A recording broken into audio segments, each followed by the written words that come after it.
Hi అండి.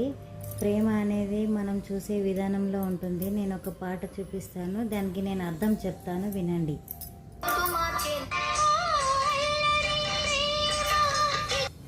ఓ అల్లరి ప్రేమ అంటే చిన్నప్పుడు మనం పిల్లల్ని అన్నం ముద్ద తినబెట్టేటప్పుడు మనం పిల్లలు ఎంతో అల్లరి చేస్తారు కదా, అది.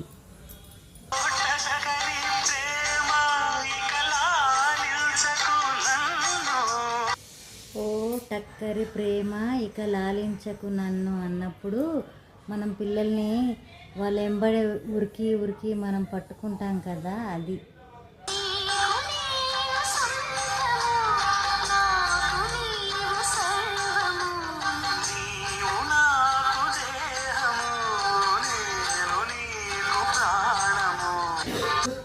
పిల్లలే మనకు దేహము, పిల్లలే మనకు ప్రాణము, పిల్లలే మనకు ఊపిరి కదండి.